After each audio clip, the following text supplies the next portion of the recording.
ሩሲያ በኦዴሳ ላይ የፈጸመችው ጥቃት እጅግ ከባድ እንደሆነ ቢቢሲ ይዞት የወጣው ዘገባ ጠቁሟል። የዩክሬን ጦር እንዲደበቅ ፈልጓል ብሎ ቢቢሲ የዘገበለት ይህ ጉዳይ ለማመን እጅግ የሚከብድ እንደሆነ ተጠቁሟል። ቦታው ድረስ ሄዶ የኦዴሳ ወደብ ከስራ ውጪ እንደሆነ በርካቶች በድንጋጤ እንደተዋጡና እረ ከዚህስ ጦር ሜዳ መሄድ ይሻላል ብለው እንደተናገሩም ዘገባው ጠቁሟል። ቢቢሲ ኦዴሳ ድረስ በመጓዝ የሰራው ዘገባ ሩሲያ በቅርብ ጊዜ ውስጥ በዩክሬን ላይ ካስመዘገበቻቸው ወሳኝ ድሎች መካከል እንደ አንዱ የሚቆጠር እንደሆነ አመላካች ነው ተብሏል። የዩክሬንን ኢኮኖሚያዊና ወታደራዊ እንቅስቃሴ ክፉኛ መቷል የተባለው የሩሲያ ተከታታይ ጥቃት የምዕራባውያኑ መገናኛ ብዙሃን ትኩረት እንዲሰጡት አድርጓል። ጉዳዩን በጥልቅ እንመለከተዋለን። ይህ እንደተጠበቀ ሆኖ ኢራን ከኦማን ጋር ስምምነት ላይ ደርሻለሁ ብላለች። ሆርሙዝን ለማስተዳደር ሁለቱ ሀገራት የመጨረሻው የስምምነት ምዕራፍ ላይ ደርሰዋል ተብሏል።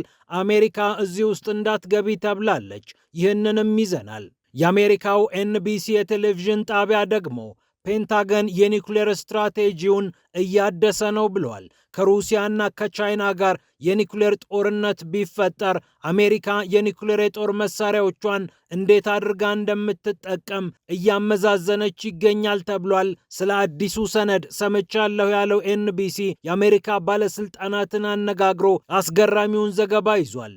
እንቃኘዋለን። ፒያሳ ኔትወርክን ስትከታተሉ ሁሉንም በጥልቀት ታገኛላችሁ። ፒያሳ ኔትወርክን ሰብስክራይብ፣ ላይክ እና ሼር በማድረግ የፈጣን የተአማኒና የጥልቅ ዘገባዎች ቤተሰብ ሁኑ ስንል በአክብሮት እንጋብዛለን። ብስራት ከፈለኝ ነኝ። አሁን ወደ ጉዳዮቻችን አለፍን።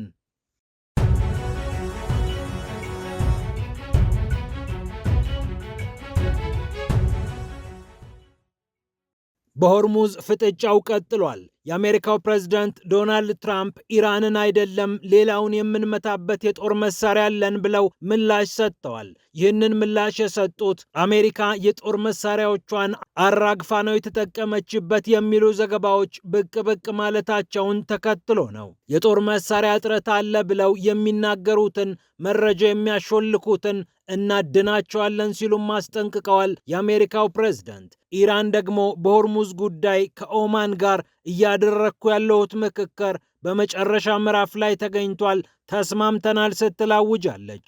የሆርሙዝ ሰርጥን የሚጋሩት ኢራንና ኦማን እንዲህ አይነት ድርድር ውስጥ ከገቡ ሰንበትበት ብለዋል። ኢራን ሙሉ ለሙሉ ሆርሙዝን ልቆጣጠር ሳትል ኦማንን ማግኘት ያለባትን ድርሻ አግኝታ አብረን እናስተዳድረው የሚለውን ጥያቄ ማቅረቧ ኢራን ምንኛ ዲፕሎማሲያዊውን መንገድ አጥብቃ እንደያዘች የሚያመላክት ነው። ይህ የብልህ መንገድ ኢራን በጎረቤቶቿ ላይ ጉልበተኛ ባለመሆን ይልቁንም እነርሱን ተጠቃሚ የሚያደርግ ፕሮጀክት ይዛ ብቅ ማለቷ እንደ አሜሪካ ካሉ ግዙፍ ተገዳዳሪዎች ጋር እንድትፋለም ጉልበት ሆኗታል እየተባለ ይገኛል። የአሜሪካው ፕሬዝዳንት ዶናልድ ትራምፕ ደግሞ ሆርሙዝ ሰርጥ በቅርቡ ይከፈታል፣ ካልሆነ ኢራን ትመታለች የሚለውን ማስጠንቀቂያቸውን ደግመውና ደጋግመው እያነሱ ይገኛሉ። የኢራኑ የውጭ ጉዳይ ሚኒስቴር ቃል አቀባይ ኢስማኤል ባጌ ስምምነት ላይ ደርሰናል፣ የመጨረሻው ምዕራፍ ላይ እንገኛለን፣ በየትኞቹ የውሃ መተላለፊያዎች ላይ መርከቦች ማለፍ እንዳለባቸው ከኦማን ጋር መሰረታዊ በሆነ መልኩ ስምምነት ላይ ደርሰናል ብለዋል። የኢራን ምክትል የውጭ ጉዳይ ሚኒስትር ካዚም ጋሪባባዲ በበኩላቸው አሁን የምንከፍተው መስመር ጊዜያዊ ነው፣ ለወደፊትም ሊዘልቅ ይችላል ብለው ተናግረዋል። በኢራንና በአሜሪካ መሃል ያለው መጠቃቃት ጋብ በማለቱ ምክንያት የነዳጅ ዋጋ ወደ $79 ለጊዜው ዝቅ ያለ ቢሆንም አሁንም በሁለቱ ሀገራት መካከል ያለው ፍጥጫ ከቀጠለ የነዳጅ ዋጋም ከፍ ማለቱ የሚቀር አይደለም። ኢራን በሆርሙዝ የሚተላለፉ መርከቦች ከጭነታቸው ከ5 እስከ 7 በመቶ ይክፈሉኝ እያለች ትገኛለች። ኦማን ደግሞ አረ ግድ የለም ዝቅ እናድርገው ቢያንስ 3 በመቶ ይሁን ብላ ኢራንን ለማሳመን እየሞከረች እንደምትገኝ ዘገባዎች ጠቁመዋል።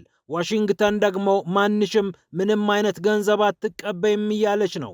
ትራምፕ እንደውም ከተቀበልንም እኛ ነን የምንቀበለው በሚል በተደጋጋሚ መናገራቸው የሚታወቅ ነው። የሆርሙዝን ጉዳይ በተመለከተ እያወራሁ ያለሁት ከኦማን ጋር ብቻ ነው የምትለው ኢራን ደግሞ አሜሪካ እዚህ ውስጥ የሚያገባት ነገር የለም ባይ ነች። አሜሪካ ታስጠነቅቃለች፣ ኢራን ጉዳዩን ጨርሸዋለሁ እያለች ነው። ኦማን ለጊዜውም ቢሆን ድምጿን እያጠፋች ትገኛለች። ይህ እንደተጠበቀ ሆኖ ፔንታገን ሰነዱን እየከለሰው ነው ተብሏል።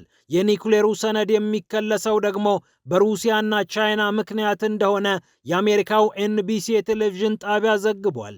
ከምንጮቼ የሰማሁ ሰነዱንም ተመለከትኩ ያለው የአሜሪካው የቴሌቪዥን ጣቢያ የአሜሪካው ፕሬዝዳንት ዶናልድ ትራምፕ ወይም ሌላ ፕሬዝዳንት ቢመጣ ይህንን ሰነድ መሰረት በማድረግ አንዳንድ ማስተካከያዎችን እንዲያደርጉ ስልጣን ያገኛሉ ተብሎ ይጠበቃል። አዲሱ ሰነድ በፔንታገን የፖሊሲ ጉዳዮች ኃላፊ ኤልብሪጅ ኮልቢ እንደተዘጋጀ ወይም አመራር እንደተሰጠበት ነው የታወቀው። አጭር ርቀት ተጓዥ የሆኑ የኒውክሌር መሳሪያዎችን በቀጠናዊ ጦርነቶች ውስጥ መጠቀም እንድትችል አድርጋ አሜሪካ እየከለሰች ያለችው ይህ ሰነድ ከሩሲያና ከቻይና የሚመጣ ስጋት እንዲመከት ያደርጋል ብላ አሜሪካ አስባለች። አሜሪካና ሩሲያ ለረጅም ዓመታት የኒውክሌር የጦር መሳሪያዎችን በብዛት ላለማምረት ተከታታይ ስምምነቶችን እየተፈራረሙ ሲያልቅም እያደሱ ቀጥለው ነበር። ከ1550 በላይ የኒውክሌር ቦምቦችን ባንታጠቅ በሚል ተነጋግረው የነበሩት ከ700 በላይ እነዚህን የኒውክሌር ቦምቦች መተኮስ የሚችሉ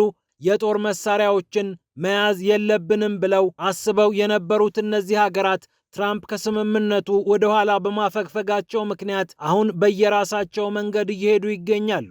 ከ2 ዓመት በፊት የሩሲያው ፕሬዝዳንት ቭላዲሚር ፑቲን ያጸደቁት አንድ ወታደራዊ ሰነድ እንደሚጠቁመው ሩሲያ በየትኛውም አጋጣሚ ብሔራዊ ደህንነቷ አደጋ ላይ ከወደቀ የኒውክሌር ጦር መሳሪያ የምትጠቀምበት ዕድል ከፍ ይላል። ኒውክሌር ያልታጠቀ ሀገር በሩሲያ ላይ ጦርነት ከፍቶ ከጀርባው ባለ ኒውክሌሮችን የሚያሰልፍ ከሆነና የሩሲያ ብሔራዊ ሕልውና አደጋ ውስጥ የሚወድቅ ከሆነ ኒውክሌሩን እንጠቀምበታለን ብለው ሩሲያዎች የመጨረሻውን ውሳኔ ወስነዋል። አይደለም ሩሲያን፣ ቤላሩስን እንኳን ማንም መንካት አይችልም የሚለው የፑቲን መንግስት ወደ ቤላሩስ ታክቲካል የኒውክሌር መሳሪያዎችን በማስገባት የኒውክሌር አጠቃቀሙ ወደ ቤላሩስም እንዲሻገር አድርጓል። በመጨረሻም ኦዴሳ ታይቶ በማይታወቅ መጠን ተመታለች፣ ወደቦቿም ስራ እያጡ ይገኛሉ ይላል የቢቢሲ ዘገባ። ኦዴሳ ድረስ የተጓዙት የቢቢሲ ዘጋቢዎች የሰሟቸውን ነገሮች ዘርዘር አድርገው ተናግረዋል። የዩክሬን ጦር በኦዴሳ ወደብ አካባቢ የደረሰውን ጥፋት ማንም እንዲያውቅበት አይፈልግም ይላል የቢቢሲ ዘገባ።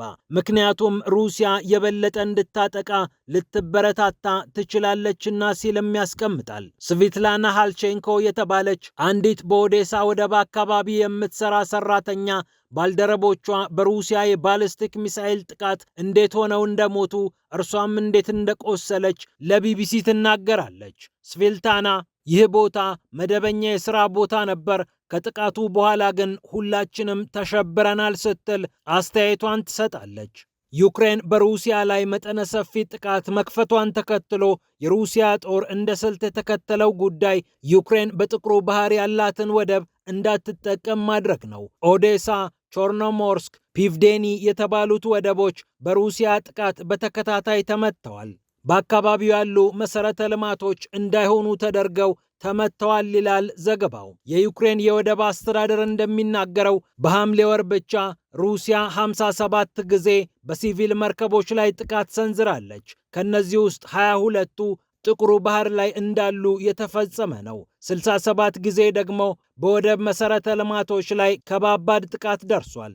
ዩክሬን እህሏን፣ ሌሎችም ኤክስፖርት የምታደርጋቸውን ምርቶች በአግባቡ መላክ እንዳትችል ያደረገው ይህ ጥቃት ኢኮኖሚያዊና ወታደራዊ ኪሳራ እንዳመጣ ዘገባው ፍንትው አድርጎ ያስቀምጣል። በቅርቡም አንድ የቱርክ መርከብ የዩክሬንን እህል ጭኖ ሲጓዝ ተመትቶ በዛው በጥቁሩ ባህር ውስጥ እንደሰመጠ ዘገባው ያስታውሳል። ቢቢሲ ያነጋገራቸው የኦዴሳ የመርከብ ሰራተኞች አንድ እውነት ፍርጥ አድርገዋል። ሩሲያዎች እያጠቁ የሚገኙት ከክራይሚያ ነው። ከክራይሚያ ሚሳኤል ሲተኮስ በትንሹ በአንድ ደቂቃ ውስጥ ኦዴሳ ላይ ያርፋል። እኛ ደግሞ የዕቃ ማውጫ ክሬን ላይ ከተቀመጥን ቢያንስ ወደ መሬት እስክንወርድ ድረስ ከ3 እስከ 4 ደቂቃ ይወስዳል።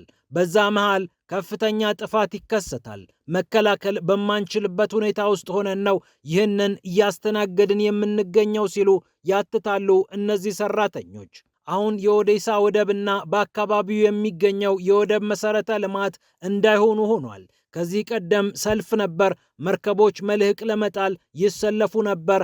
አሁን ያ ጊዜ የለም ሲሉ የመርከብ ሰራተኞች ለብሪታንያው የዜና አውታር ተናግረዋል።